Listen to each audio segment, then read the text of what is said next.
Hey, Diana, did you know that emotional intelligence can make you rich? Mark, that's the dumbest thing you've ever said.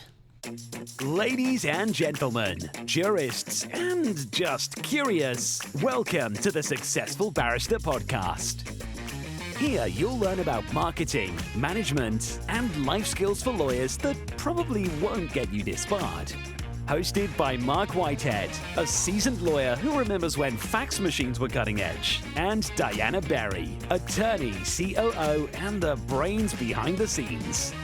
Together, they are the legal world's most dynamic duo since statutes met regulations. So if you're looking to build a practice, not a prison, you're in the right place. Welcome to the Successful Barrister, where legal legends are made. And welcome to the Successful Barrister podcast, the podcast for lawyers about marketing, management, and life skills that probably won't get you disbarred. I am your host, Marc Whitehead, along with my co-host, Diana Berry. Hey, Diana, what's up? Hey, Mark. Oh, not much. It's a beautiful Monday here in Houston, Texas. Awesome. So, as I realized when I looked at our ratings, that apparently our marketing episodes do the best in ratings. So we're going to talk about marketing from here to eternity. So whatever it is we say today, it's got all to do with marketing, okay? You're going to have to do a lot more podcasts. And Okay. Today's one that I helped mostly prepare. Can we say that? So what are we talking about today? Emotional intelligence For or marketing. EQ. For marketing. You can talk about that part of it. Yeah, I'd like to see how those two go together. Apparently that's That's your hook? my hook is not going to stick. The hook did not set. So, Well, if you can make it stick, then that's great. okay. All right. So we're going to talk about emotional intelligence today, Yeah. of which you're going to take the lead on this because we've both taken the EQ test, and clearly you are much more emotionally intelligent than I am. I can't believe you admitted that on air. Like, this is recording. Okay. So it's going to go out to the masses, Mark. No. and you said that. I'm very humble when it comes to my own emotional intelligence. Just ask anybody in my family. You know that. That's not the soft skills are not Mark's strength. Well, and why is that, Mark? I wish I knew, but the reality is I'm very good with the vision. I'm very good with, I think, numbers. I think I'm very good in generally making people feel at ease, which is one of the soft skills. But I really suck at, I think, reading other people's emotions. I think that's where I fall. Okay. I can sense their emotions, but then I frequently can't understand them. Yep. And so in the EQ scheme of things, that would be called social awareness. Yes. That's the component that you think you struggle with. Yes. Okay. And well, I think that's where I scored lowest on this test. I'll have to look in just a second without making too much noise in my ruffling of my papers. But so when we first had to take this test, our coach Nora had us take this test, and I thought I would not do very well because as a low I didn't really think that I had high EQ. But it turns out your DISC is not at all related to your EQ or your emotional intelligence. So just as a fun fact. So let me ask you this question. Why should we care? Yeah, it's a great question. So I'm going to present two theses. Thesi. I'm going to present two arguments Theses. for you today. And at the end of our podcast, you're going to tell me whether or not I've convinced you that EQ should matter. Here are my two theses. Matter to whom? Principle. To you as a law firm leader and To our listeners as law firm leaders. and anyone actually that wants to be a leader. So here's my two arguments. One, to be an effective, impactful leader, you must have high EQ. And my second argument, that your law firm can only grow to the level of your leader with the lowest EQ. Okay. So I think I think I'm going to take issue with both of those, but we will see how this goes. I'm so surprised that you will take issue with my thoughts, Mark. So we think we need to back up and talk about what emotional intelligence is and what it is not. So there are four components to emotional intelligence, or EQ. They're used interchangeably. The first one is self-awareness. The second is self-regulation. The third is social awareness. And the fourth is social regulation. So self-awareness is your ability to stay aware of your emotions, to stay flexible and direct your behavior positively. The second component is self-regulation, or I've also seen it called self-management. It's your ability to use your awareness of your emotions to stay flexible and direct your behavior positively. And then the third one is social awareness, which we've kind of alluded to already, your ability to accurately pick up on emotions in other people and understand what is really going on with them. That's the one you talked about. And then the fourth one is social regulation or relationship management. I've also heard it called that. It's your ability to use your awareness of your own and others' emotions to manage the interactions successfully. Okay. So again, why do we care? Arguably, your firm's culture, retention, morale, performance, customer service, it's all affected by your team's EQ. Okay. All right. So here's how I look at it. We're in the people business. That's the long and the short of it. So we have to deal with people at every level. I have to deal with my employees on a personal level. I have to deal with my clients on a personal level. I have to deal with my referral sources, my opposing counsel. I have to deal with judges. I have to deal with court staff. I have to deal with all of these people and hopefully orchestrate, pull all of these magic Houdini strings and get everybody, or at least most everybody, aligned in order to accomplish our goal, which is to serve the best needs of our clients and profitably. So we are in a people business. So how successful you are in dealing with people, I think, is the key to how successful you are going to be in the practice of law and, in the business of law. So this is why I think this is important. Now, how this breaks down into its little components according to the EQ test, I have my questions. You have your work cut out for you here. But I will say that overall, I agree with the overall premise is that we are in the people business. And if you can't learn to deal with people in a positive way, you are screwed. That's a very good point. I think that I just echo what you said, that, I think when we talk about our firm culture as law firm leaders, that we talk about, maybe food trucks or the benefits that we provide or those types of things. Do we have casual, work attire?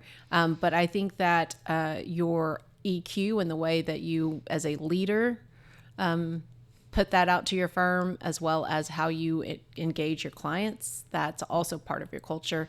But I also think that the team's EQ is really what the customer service is, kind of just the effect of your team's EQ. Does that make sense? Yes. So I guess let me ask you this question. Do we test for this in our people? We do not, though there are multiple tests on EQ. We took two, which it's a great segue, and a few other vendors have EQ tests, and I know of other law firms that do test for EQ before hiring, but we do not use one. So the two tests that we took, Mark, one is through TTI. That was the one that Nora had us both take and that we'll probably reference the most. And then there's another one through a book called Emotional Intelligence 2.0 that we had to read for Atticus. Do you remember? I remember skimming that book, yes.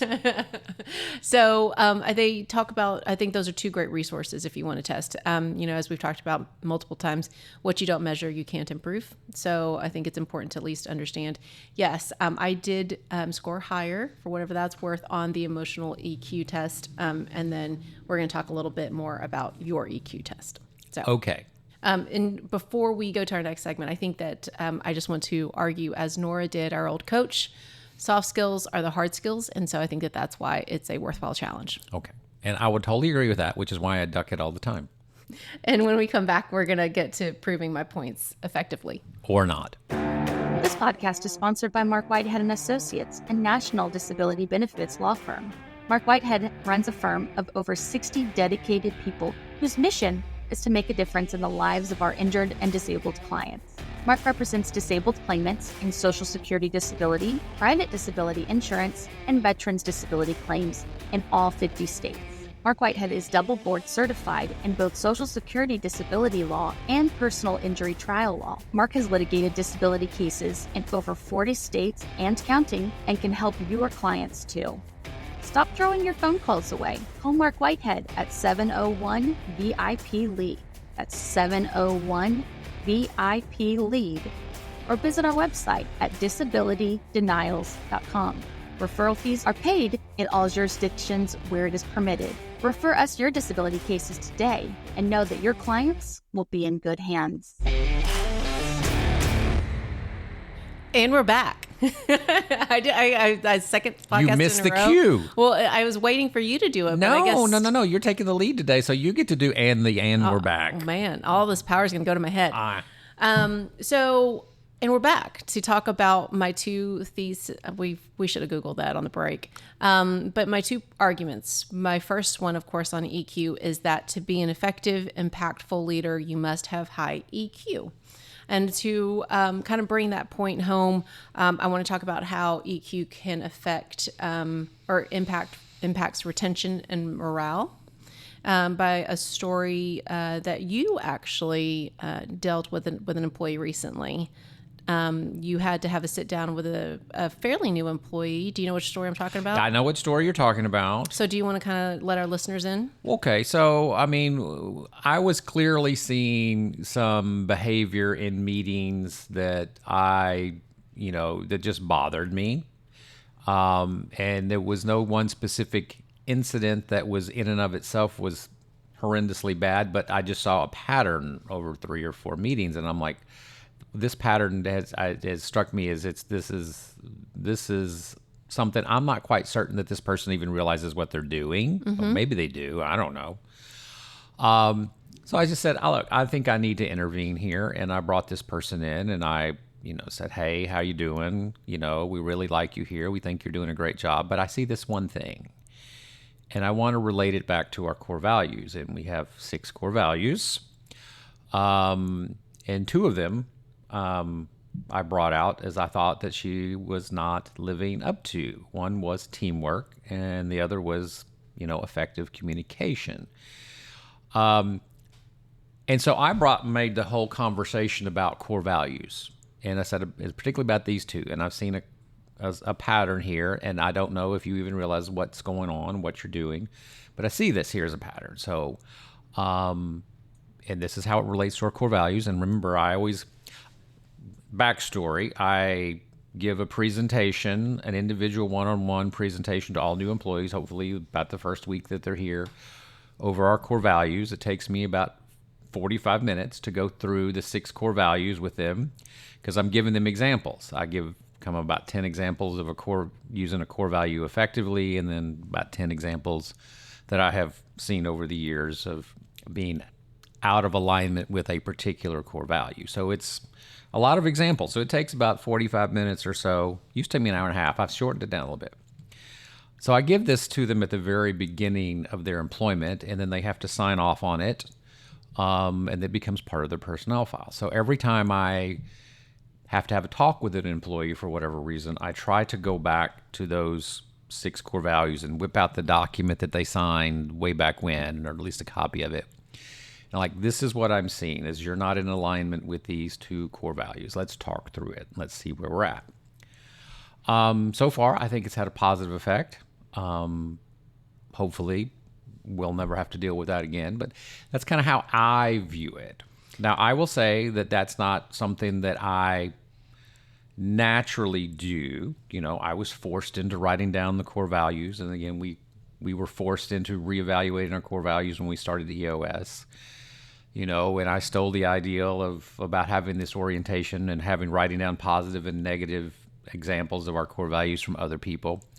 So I think it's an example of high EQ from an institutional standpoint, but it was kind of forced upon me because I don't think I naturally would have come up with this if somebody else had not have suggested it.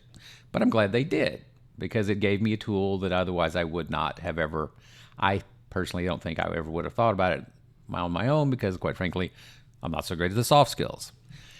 So You can teach a monkey a new trick. That's all I'm trying to say.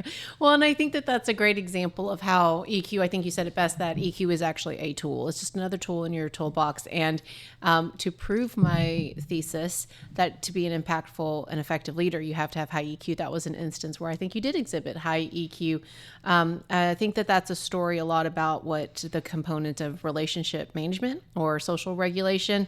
And so one of the strategies from Emotional Intelligence 2.0 is to take feedback well and to acknowledge the other person's feelings. And so, I think that a great opportunity for that employee would have been to, just acknowledge that your viewpoint and hopefully take ownership of her part in any challenges that were created because of her behavior. Yes. And again, first of all, I think to have these conversations, you have to have people that are open and receptive to the conversation. Yes, you can't. Can't force it on them. Well, and you can't have someone who is defensive and is unwilling to exhibit ownership. Right, and that is the enemy of a high EQ is I think defensiveness. Absolutely. Closed-mindedness. You have to be open, and you have to be able to, accept criticism for it to be effective. Otherwise, you're just yelling at a wall. So, and I think that that's on both sides. And so I think that in that instance, to prove my thesis here, that you were an effective and impactful leader, and it has to take both on both sides. And so on the other side, I think we should talk about an example where perhaps I did not exhibit high EQ. So, and as everyone knows on teams, conflict is inevitable, and someone with high EQ can manage that conflict well.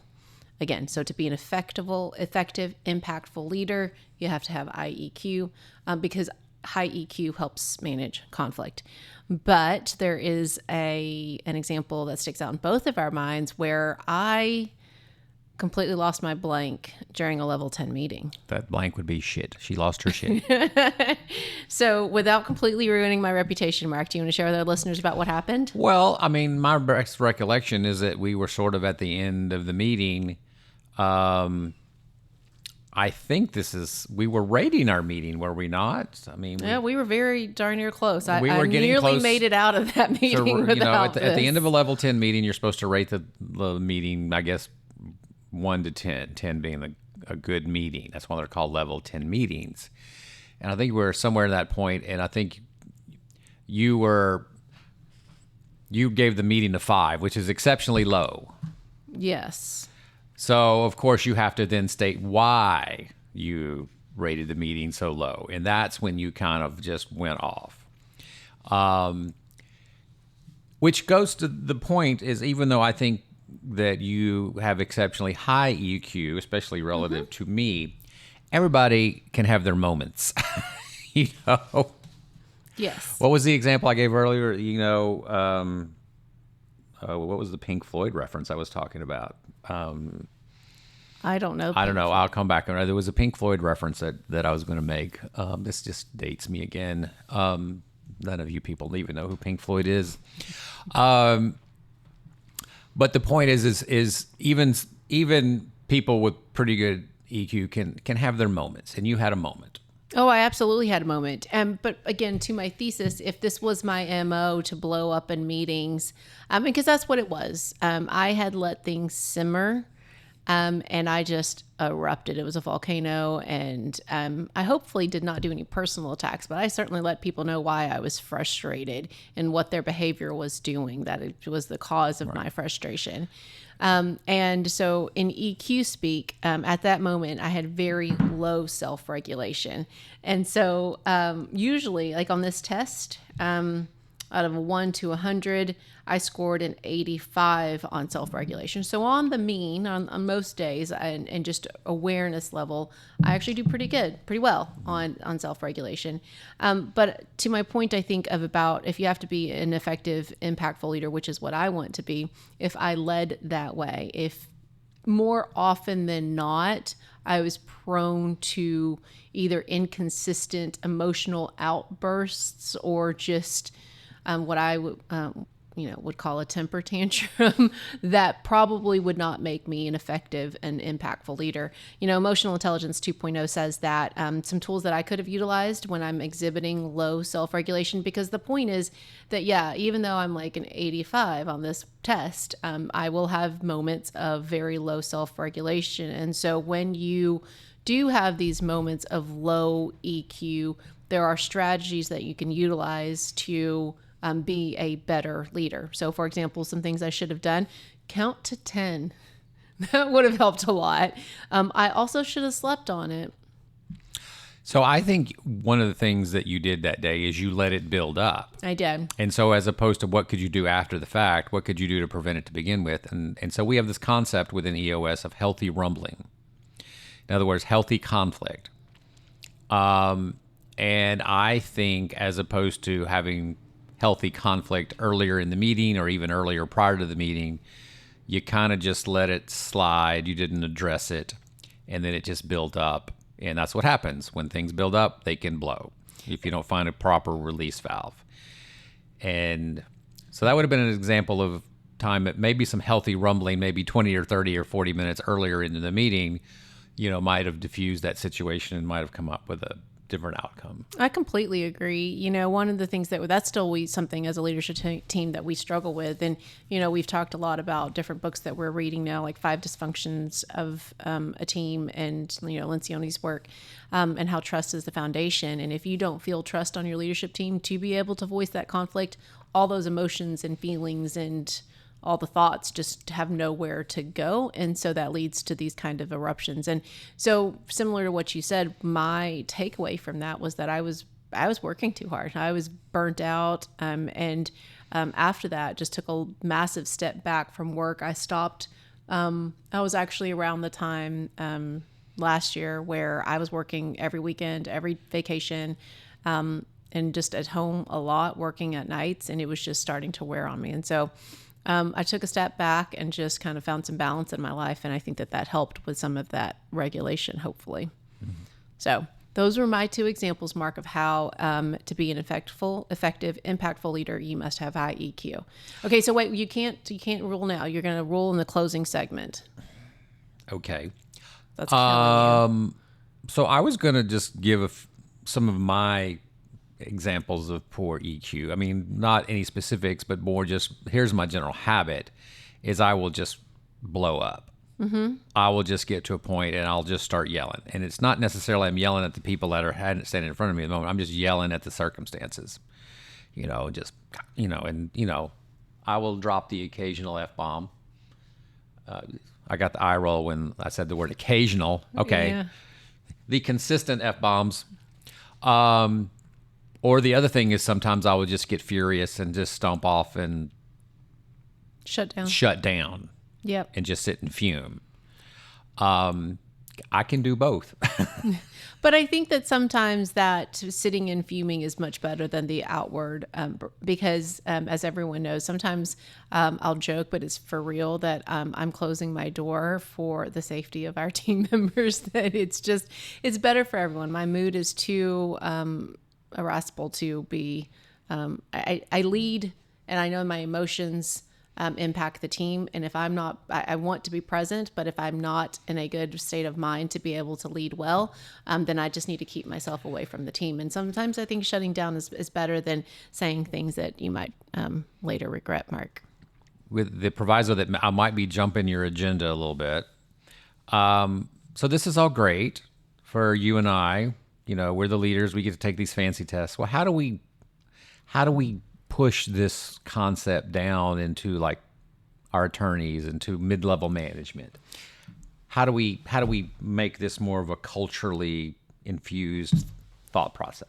So a couple of things that I think. One, the hardest thing I think about emotional intelligence, accountability, and that's the word that's going to get you because you know where I'm going to go with this, is that it takes accountability. It takes sometimes taking someone aside and saying, hey, we talked about how, so it's not the one conversation with the employee that we mentioned earlier about, how her behavior was not exhibiting our core values. It's the next time that she does it, reminding her of the conversation and reminding until maybe our core values become more of her core values too, at least in the workplace. So it's unfortunately not one of those once and done things. It's a mindset and it takes continuity. I will also reference the Emotional Intelligence 2.0 form that is in my hands for all of anyone that's watching. But take a chance, at least just find the Emotional Intelligence 2.0 book. We had to do the test and the form with Atticus, and it's it's kind of an action plan. And you're going to work on your 3 strategies that you're going to choose to work on. And then you have an EQ mentor that you're going to kind of because you need that feedback. Mm-hmm. So someone in your world that's going to help hold you accountable to your EQ growth. As I recall on that form, there are some suggested strategies. Mm-hmm. What are some good ones? So the ones that we were just talking about, like I talked about with counting to 10, it depends. So each, we talked about there are 4 components. So each of the 4 components have specific strategies that we'll continue to discuss as the podcast goes on. Oh, okay. So I'm jumping your plan again. Not at all, but we were talking about some of them.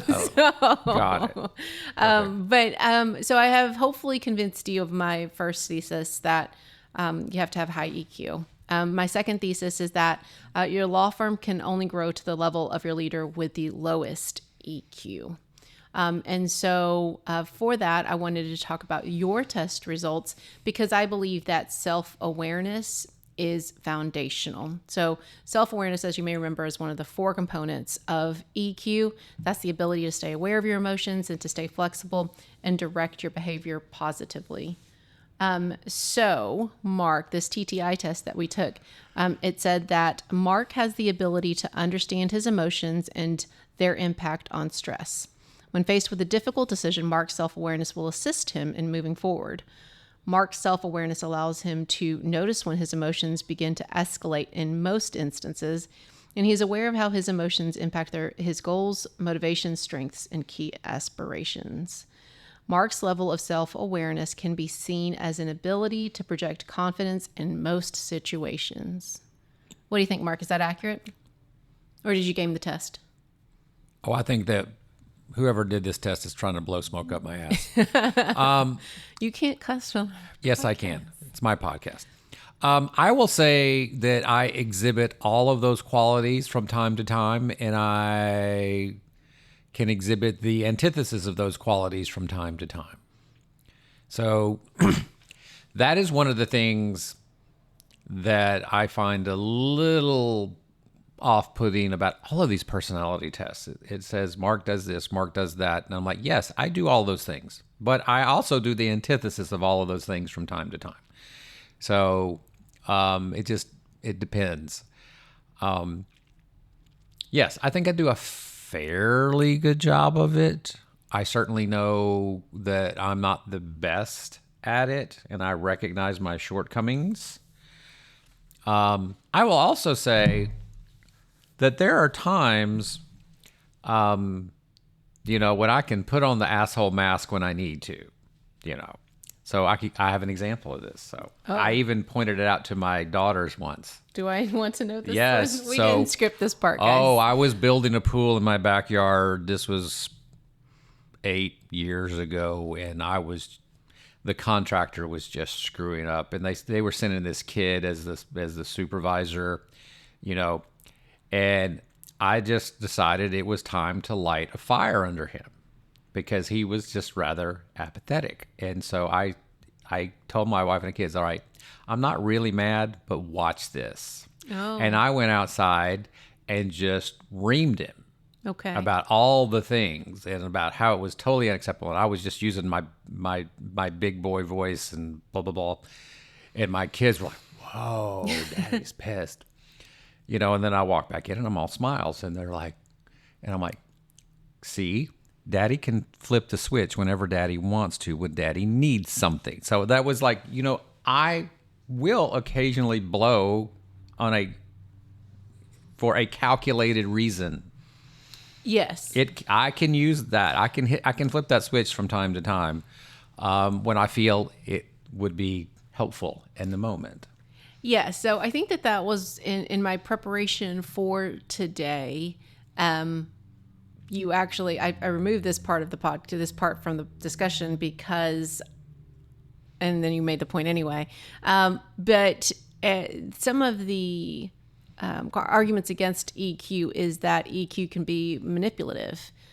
People with high EQ can manipulate situations, as you just proved my point. So, because actually in your TTI test, that's the Target Training International test, your highest score on the 4 components was actually self-awareness, a 78 on the scale of 1 to 100.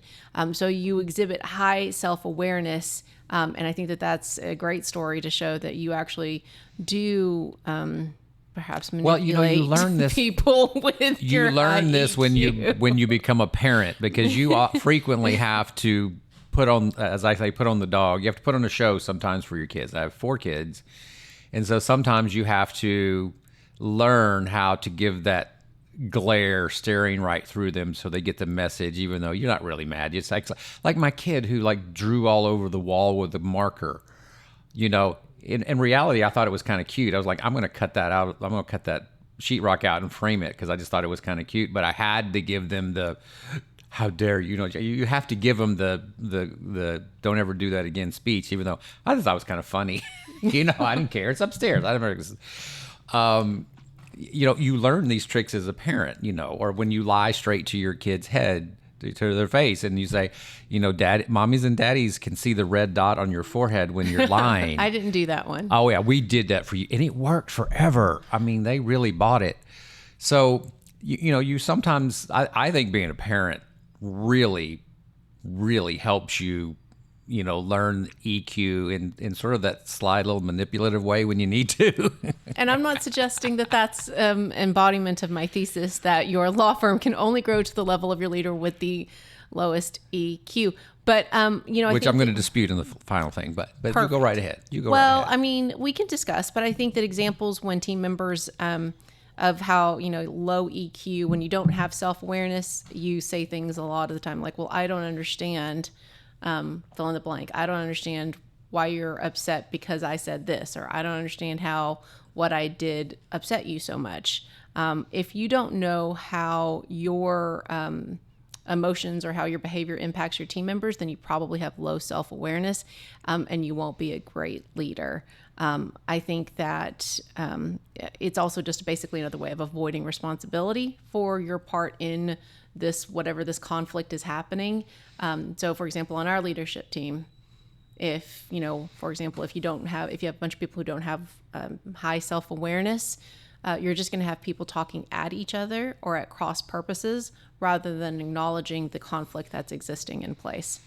So I think what I have seen, quite frankly, is I have seen the people with the high EQs sort of gang up, you know, against the person with the low EQ, kind of like not to their face, but kind of like afterwards, they'll get in the side room and like, did you just see what just happened here? And they'll just start talking, you know, because people with high EQs, in my opinion, recognize other people with high EQs, and they tend to like, you know, I don't know. They tend to want to talk to each other about the people who do not have high EQs. I don't know. I mean, because I don't know our leadership team's EQs. So you must have EQ scores. So you must have some information that I don't. Well, no, I don't have any EQ scores. I'm just like, from my own personal observations about who I think has a high, who I would perceive would score well on an EQ test versus the ones I perceive might not score so high. Then I think that therein lies the fallacy of your argument, that people who you think would score well on an EQ test are probably the ones that are not, unless they're gaming the test. Because, again, I think that self-awareness is one of the most important things. And if you don't understand how you behave, it's foundational. We talked about this in our last podcast. It was one of my favorite books. If you don't have awareness, you can't have ownership, which means that you're not going to be able to lead a team effectively, which is, again, my thesis. But so the Strategy from Emotional Intelligence 2.0, the book with the little helpful template there, was to seek feedback, which I think is important because apparently you and I are talking at cross purposes right now about who we think has high EQ, and my mind's spinning about people who you think have high EQ on our team. But also, if you didn't know my scores, would you think that I have high EQ? So it's good to have that accountability person in someone. I know that I have people that I trust. And I'm like, okay, well, how did I handle that situation? And how could I have done better? And I have done that multiple times since that blow up and on level 10s. I've sought feedback from people I trust to say, okay, well, what did you think? How could I have done better? And, I appreciate that. So, so then I think that it's important from that last point there is that, I accept, and I don't know if you do though, but I accept that emotions drive behavior perhaps sometimes more than logic. Oh, we are absolutely. Yep. So, absolutely. Emotions drive behavior. So if your leaders don't understand how his or her emotions are impacting the team, then they also are not going to also understand the corresponding behavior, which is why I think that your law firm can only grow to the level of your leader with the lowest EQ. So my second example, to close out the segment of how you have to have leaders with high EQs, I think it's that you got to listen more than you are trying to fix. The Emotional Intelligence 2.0 strategy suggests that you need to practice the art of listening. Listening requires focus. It is far more than hearing the words. Listen to the tone, speed, and volume of the voice and how those fluctuate. Are those sending a message beyond what the words say? You won't know unless you fully focus on the person. Mm-hmm. One of the strategies that I've taken to, and you heard me say it at one of the last level 10s, it's actually from my personal relationship that I've started adopting. I asked them, I was like, are you guys looking for a solution or do you guys need to vent? And they really just wanted to vent, but I was all set to march out of there with a solution that was not at all, that's not what they wanted. They just needed to talk and know that they weren't by themselves in their frustration. But it took us a long time. Like it took a good 5 minutes of them just talking and us sitting there listening to them before I understood that they really didn't want me to action something. They wanted to just talk at each other. Yeah, you've hit some nerves there because, number one, this is where I'm weakest. Oh. I truly believe as my wife will remind me frequently, I'm not a good listener. And all I want to do is fix it. I think it's very male. I would agree with that. But, and the thing about it is I don't need complete information to fix it. I just need I need to be directionally pushed. In other words, I probably need about 50% of the information, then I can go fix it. Of course, my wife wants to give me 100% of the information, and then she doesn't want me to fix it at all. She just wants me to listen to her and hear what she has to say. And I'm just like... Which is not what you want to do. Which is not what I want to do. I want to fix it. I just want to go fix it. So I would readily acknowledge that is probably where I'm the lowest on this whole totem pole. Well, and I think that a lot of it just is patience. I don't have the patience to listen to all of it. I just need to know the bare facts and then let me go fix it. Well, and I think that's something, I think that is why EQ, unlike IQ, I think we maybe should have started with this. EQ is something that can be fixed or can be you can work on it. Sure, whereas IQ typically is something that's set in stone. You take a test and that's what you get. And it pretty much stays constant. But your EQ you can work on if you want to.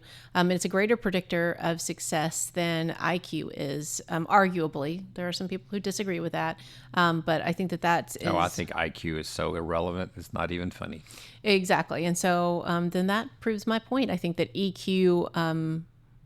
it doesn't matter how much you know, especially with the advent of AI and all the technology that can do a lot of the some of the strategic thinking now. It's your ability to relate to humans well. My thesis from the other podcast that you have to learn how to be a good human, and even more so if you want to be a leader and work well on a leadership team, then I think you have to have a high EQ, or else your law firm will always be your law firm's growth will always be stunted by the person on your leadership team with the lowest EQ. So what I would say to that, I would say the most successful people in business are the people who can organize other people and get them all moving in the same direction for a common cause. Those are the most successful people.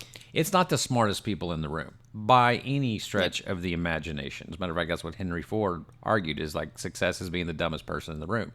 because he surrounded himself by a bunch of smart people and he just organized them and moved them all in the same direction. And I totally believe that. And I think that part of that is not just organizing them, it's motivating them and getting them focused on the job you want them to do for the next 8 hours, not on all the other things that are distracting them in their lives. And you can only do that with a high degree of empathy, which is part of having a high EQ. So I think hopefully you made my point that your law firm can only grow to the level of your leader with the lowest EQ. And when we're back, we're going to talk about hopefully why I convinced you about my 2 thesis. We're going to Google that. Yeah. And we're going to close out this podcast. I'm Marc Whitehead, a lawyer, entrepreneur, and business coach. Thanks so much for tuning into the Successful Barrister podcast. We have a blast creating it. And I hope you find it helpful. If our chats have sparked your interest, I'd love to hear from you. Shoot me an email at mark@markwhitehead.com. That's Mark spelled with a C. Enjoying the Successful Barrister newsletter. Even better, let's hop on a call. I'd love to chat about how we can collaborate, share ideas, or just catch up. And we're back. You just love saying that, I don't do. you? I really do. All right, Mark, did I convince you of my two theses? Well, let's take them one by one. Give me the first one again. We need to restate it. All right. Thesis 1, to be an effective, impactful leader, you must have a high EQ. I take issue with the word must. It's certainly helpful, and depending on what you're trying to accomplish, maybe crucial. I will say it this way. There are days that I come in the office where I have an exceptionally high EQ, and there are days that I come into the office where it is in the toilet, okay? So I would say that it wavers, it varies depending on a multitude of things. How was traffic this morning? How hard was it to get my kid out of bed this morning? There's a million things that can affect how you act on any particular day. I would also say that I believe EQ, in addition to being extremely variable from day to day, is also something that you can improve drastically if you work on it and if you think about it and if you acknowledge your shortcomings and then try. It's one of those areas where I think it is important for people to try to work on their weaknesses. We frequently say, hey, play to your strengths, delegate out the weaknesses. I think this would be one area where, no, this is not something that you can delegate out. This is one of those weaknesses that you should actually make a concerted effort to get better at. So I will say I will generally agree with your proposition, but I don't like the word must. Well, that's more than I thought I was going to get. What about thesis 2? Your law firm can only grow to the level of your leader with the lowest EQ. I would disagree with that. I will certainly say, again, it is a handicap if you have a leader with a low EQ, okay? But you can work around it. You can expand beyond it. I wouldn't say you're totally capped there. You will just have to build other bridges to get to work around it. It's something you have to deal with. I mean, I can guarantee you that we have certain people in our firm that are extremely productive people, but may suffer, a little deficiency in the EQ department. That doesn't mean we're capped by that. I feel that it is something we have to acknowledge and adapt to and work around. Oh, sorry. I should have been more clear. Your law firm what was my thesis? Your law firm can only grow to the level of your leader. Yeah, I said that correctly. The level of your leader with the lowest EQ. I'm not talking about everyone in your law firm. I'm talking about your leadership team will always be hampered by the person with the lowest EQ because you will not be able to have good, productive discussions that, heal from conflict and that repair from conflict because you won't have trust on the team. Yeah. I abhor absolutes. So I disagree with the absolutism in the statement, but I generally agree directionally with what it says. How about that? Again, that's more than I would have hoped for. So I think I did okay on this podcast to hopefully convince you that I think that we do need to continue to work on, EQ with our attorneys kind of helping and our leadership team kind of helping them build that. I think you said it right that EQ is a muscle, not a milestone, which means that like every muscle you have to take it to the gym and work on it. It's also strategic. I think you said that earlier in the podcast, that it's just a tool. It's not a soft tool. I know we said that, and I know we talk about how EQ is a soft skill, but it's really more strategic. And I think you proved the point that it can be used to manipulate people, apparently. Well, I don't like the word manipulate so much as to influence people to go in the direction that you're seeking to go. Now, is that manipulation? Manipulation is such a loaded word, but you are guiding. I am guiding people in the direction that I would like them to go. So in closing out our segment today, I will just say that, I think EQ doesn't mean being soft, or it's not some fluffy thing. I think it means leading with empathy, clarity, kindness, and emotional precision. And that's how law firms can grow stronger and more from that level, taking you from one level to the next. Okay, so for our listeners who might be interested in these tests that we have taken, how would they go about finding it, and how much do they cost? We got ours through Atticus, the EQ test. I know Agile EQ Agile has some tests on them, and then also, of course, Emotional Intelligence 2.0 is a book whose author I am currently forgetting. And there's a great Harvard Business Review EQ series that that you can find online. And of course, Dare to Lead is one of my favorite books, and that's just foundational.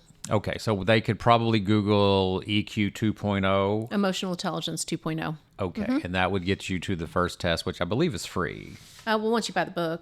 Is it? Okay, all right, fine, buy the book. Okay, so parting thoughts. Parting words of wisdom for our listeners. EQ is strategic. Whether you want to call that manipulative or not, EQ is strategic. And if you find yourself plateauing in your law firm or trying to get to the next level, try channeling into a new skill, which is EQ. And with that, thank you for listening to The Successful Barrister. I gave her the look. I was like, if you're in charge, you're in charge. Where legal legends are made. I'm Mark. And I'm Diana. And together we're the dynamic duo of law. Remember to rate and review us. And if you enjoy listening, please tell your friends. Very much appreciate all of the recent reviews. Thank you. Visit us at successfulbarrister.com and our sponsor, Marc Whitehead & Associates at disabilitydenials.com. A national disability law firm. Okay, it's not all written on the piece of paper. Some of it's got to be in your head, okay? I knew he was not going to let me have that one, guys. But also, if you enjoy this podcast, please let me know. Diana at markwhitehead.com. Thanks, guys, for listening. Bye.